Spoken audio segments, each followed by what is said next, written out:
बच्चों, आज हम लोग इतिहास लेखन में अभिलेखों के महत्व के बारे में जानेंगे। अर्थात इतिहास जो लिखी गई है उसमें अभिलेख का कितना योगदान है, अभिलेख का कितना देन है, अभिलेख के आधार पर कितनी बातों का वर्णन किया गया है। ठीक है ना, इन्हीं सब बातों के बारे में हम लोग जानेंगे। बैक के क्लास में हम अभिलेख, शिलालेख और गुहालेख इन तीनों बिंदुओं पर चर्चा किए थे। ठीक है, जिसमें हम बताए थे कि अभिलेख जो होता है, अभिलेख उसमें पत्थर की जैसी कठोर पदार्थ होती है या उसके जगह पर कोई दूसरा भी पदार्थ हो सकता है, जैसे कोई धातु हो या कोई भी कठोर पदार्थ हो और उस पर खुदाई करके किसी विषयों का वर्णन किया गया हो, लिखा गया हो, तो उसको हम लोग अभिलेख कहते हैं। वहीं शिलालेख की अगर हम चर्चा करें तो शिलालेख में बताए थे कि ओनली फॉर उसमें पत्थर पर बात होगा, वैसे भी सील का मतलब पत्थर ही होता है। ठीक है, तो इसलिए शिलालेख में ओनली फॉर पत्थर पर चर्चा होता है। और गुहालेख की यदि बात करें तो गुहालेख में आप क्या देखे थे कि गुफाओं पर, गुफाओं के मेन गेट पर बाहर से या अंदर से जो चित्रकारी बनी हुई होती थी उसी को कहा जाता था आपको गुहालेख। तो ये तीनों पुनः एक बार अपडेट कर दिए। अब आइए, आज का जो टॉपिक है उसमें है कि इतिहास लेखन में अभिलेखों का क्या महत्व है, उसके बारे में आज हम लोग जानेंगे। ठीक है, importance of inscription in history writing. वैदिक काल के पश्चात, अब सबसे पहले मुझे आप लोग बताएंगे कि वैदिक काल कब से कब तक माना गया है, बताइए आप लोग। तो देखिए, वैदिक काल आपको 1500 से 1000 ईसा पूर्व ऋग्वैदिक काल और 1000 से 600 ईसा पूर्व जो है वैदिक काल मानी गई है। और 1500 से 1000 ईसा पूर्व के बीच में ओनली फॉर ऋग्वेद की रचना हुई है। वहीं 1000 से 600 ईसा पूर्व के बीच में सामवेद, यजुर्वेद और अथर्ववेद, इस तीनों वेदों की रचना हुई है। ठीक है, यहाँ तक। तो वैदिक काल के पश्चात मौर्य काल से पूर्व मध्यकाल तक के इतिहास लेखन में अभिलेख अत्यंत महत्वपूर्ण सिद्ध हुए हैं। प्रश्न समझिएगा, वैदिक काल के बाद की बात है ये, वैदिक काल के बाद की बात है। बात समझ रहे हैं ना, कब की बात है? वैदिक काल के बाद की बात। बिल्कुल, वैदिक काल के बाद की बात है। उसके बाद मौर्य काल से पूर्व मध्यकाल तक इतिहास लेखन में अभिलेख का विशेष महत्व है। ठीक है, मौर्य काल से लेकर के पूर्व मध्यकाल तक जो है आपको अभिलेख का विशेष महत्व है। क्यों महत्व है? क्योंकि इस अभिलेख के माध्यम से ही मौर्य काल से लेकर के पूर्व मध्यकाल तक के जितने भी राजा महाराजा बने, जितने साम्राज्य का निर्माण हुआ, उन सभी साम्राज्य के राजनीतिक, आर्थिक, सामाजिक स्थितियों का वर्णन और राजा के जीवनियों का वर्णन, राजा के शासन विधि का वर्णन, इन सारी बातों का वर्णन जो है सो अभिलेख के माध्यम से दिया गया। और जिसके कारण से आज हम लोग बहुत ही आसानी से इतिहास को पढ़ लेते हैं।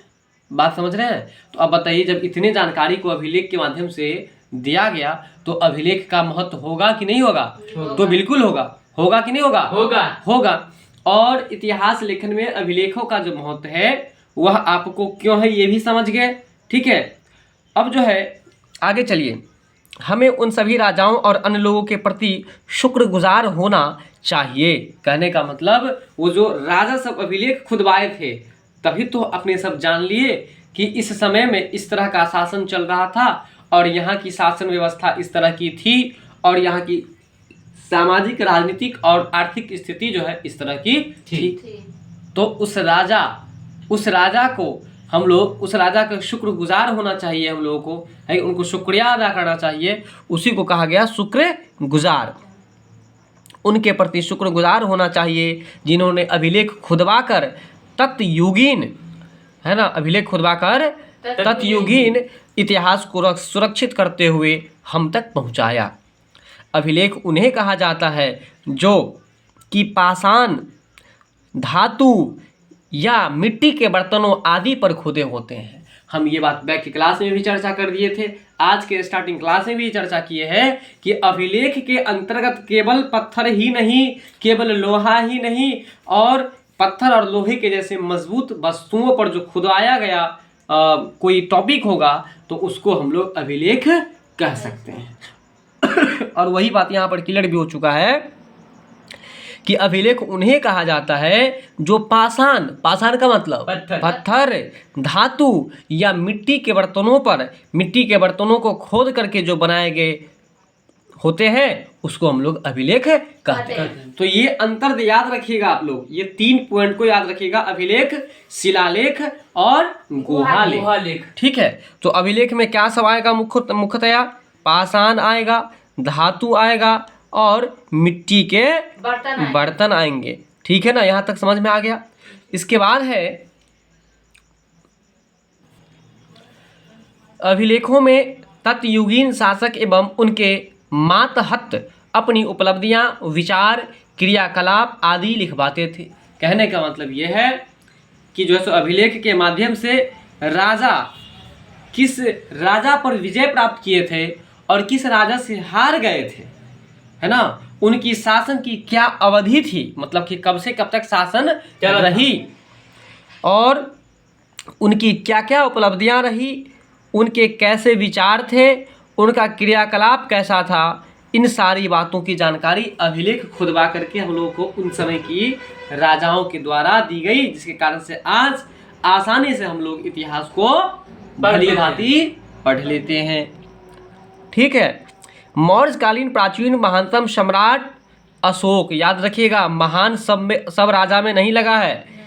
जैसे कि अभी यहाँ अशोक के बारे में आप देख लीजिए, इनके पीछे लगा है महानतम सम्राट अशोक, यानी कि अशोक महान के अंतर्गत जो है आते हैं। भारत के विभिन्न भागों में कई अभिलेख खुदवाए, यानी कि अशोक महान जो थे ना वो भारत के विभिन्न भागों में कई अभिलेख खुदवाए हैं। ठीक है, इसके बाद है आपको मात्र इन अभिलेखों के द्वारा ही हम सम्राट अशोक के धम्म प्रचार के प्रयास, मानवता की सेवा के विचार आदि को भली भांति समझ सकते हैं। इतिहास लेखन में अभिलेख की कितनी अहम भूमिका है इसका अंदाज इस तथ्य से लगाया जा सकता है। यहाँ तक क्लियर है बात जी? चलिए आगे है, इतिहास लेखन में अभिलेख की कितनी अहम भूमिका है इसका अंदाज इस तथ्य से लगाया जा सकता है कि D.R. भंडारकर महोदय ने तो मात्र अभिलेखों के आधार पर ही अशोक का इतिहास लिखने का श्लाघ्य प्रयास किया है। अब बातों को जरा समझिएगा। अशोक महान के बारे में एक इतिहासकार का कहना है D.R. भंडारकर, बोलिएगा D.R. भंडारकर। ये जो D.R. भंडारकर साहब जी थे, ये अशोक के बारे में जो भी इतिहास लिखे वो केवल अभिलेख को देख देख करके ही इतिहास बना दिए। किनके बारे में? अशोक के बारे में, महान के बारे में। उनका नाम है आपको D.R. भंडारकर। फिर से बोलिए D.R. भंडारकर। D.R. भंडारकर जो अशोक का पूरा विवरण लिखे, इतिहास लिखे, वो किस आधार पर, किसको साक्षी मानकर? अभिलेख को साक्षी मानकर, अभिलेख को प्रमाण मान करके इतिहास बना दिए। किनके बारे में? अशोक महान के बारे में, महान के बारे में। तो इसी वजह से उपरोक्त के जितने भी तथ्यों को हम लोग पढ़े हैं, इससे यह स्पष्ट होता है कि हमारे इतिहास में अभिलेखों का मान्यता विशेष महत्व है। ठीक है, तो अगली जानकारी हम फिर अगली वीडियो में शेयर करेंगे। तब तक के लिए शुक्रिया। मिलते हैं हम लोग एक नए टॉपिक के साथ नेक्स्ट वीडियो में। वीडियो अच्छी लगी हो तो लाइक, शेयर और सब्सक्राइब करना नहीं भूलिएगा।